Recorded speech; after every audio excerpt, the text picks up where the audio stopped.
Salut à tous, bienvenue sur l'Instit Online. Alors aujourd'hui, comme on est dans la classe, on va de nouveau décrypter une des épreuves du CEB. Et aujourd'hui, on va parler de l'épreuve où il n'y a strictement rien à étudier. Mais il faut quand même faire attention à certaines choses. Le savoir écouter, c'est parti.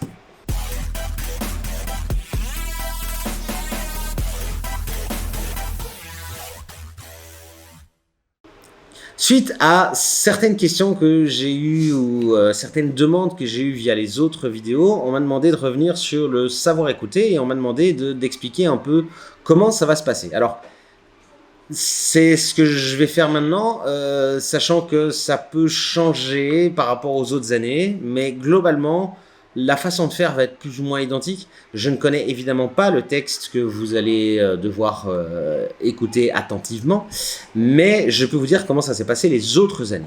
Alors, les élèves, une fois qu'ils reçoivent le questionnaire, on leur dit en gros comment ça va se passer. Donc, globalement, les autres années, c'est ils reçoivent le questionnaire, ils doivent compléter la page de garde, et puis ils ne l'ouvrent pas, ils ne touchent pas au questionnaire, ils doivent juste écouter. Ok ?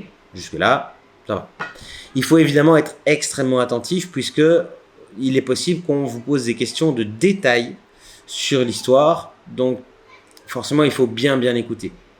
D'accord ? Surtout que le texte qui va vous être lu peut être lu un certain nombre de fois seulement.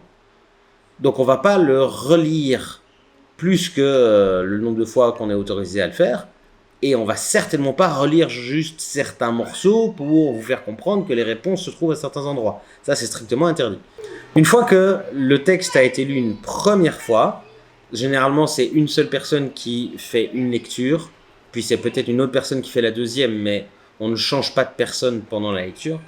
Une fois que le texte est lu une première fois, eh bien, les élèves sont autorisés à ouvrir le questionnaire pour prendre connaissance des questions. Attention, c'est prendre connaissance des questions. Ils ne répondent pas encore aux questions. C'est juste lire le questionnaire pour déjà savoir à quoi il faudra faire attention lors de la deuxième lecture.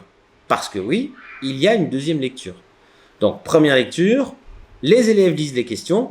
Quand ils ont lu les questions, deuxième lecture. Là encore, pendant la deuxième lecture, les élèves ne répondent pas aux questions. Ils écoutent une deuxième fois. Et quand la deuxième lecture est terminée, les élèves peuvent répondre au questionnaire. Alors, le temps qu'ils ont pour répondre, ça dépend. C'est parfois 25 minutes, parfois 30 minutes. Ça dépend, c'est rarement plus que 30 minutes.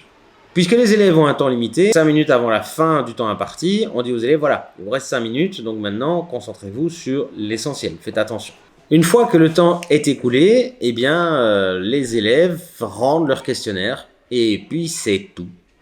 Voilà. Donc, il n'y a pas de troisième lecture, il n'y a pas de vérification des réponses. C'est pour ça qu'il faut être extrêmement attentif pendant les deux premières lectures, puisque normalement, après, les élèves ne peuvent plus avoir connaissance du texte qui leur a été lu. Donc, il faut vraiment se concentrer quand on écoute pour être sûr et certain de ne pas avoir oublié l'un ou l'autre détail.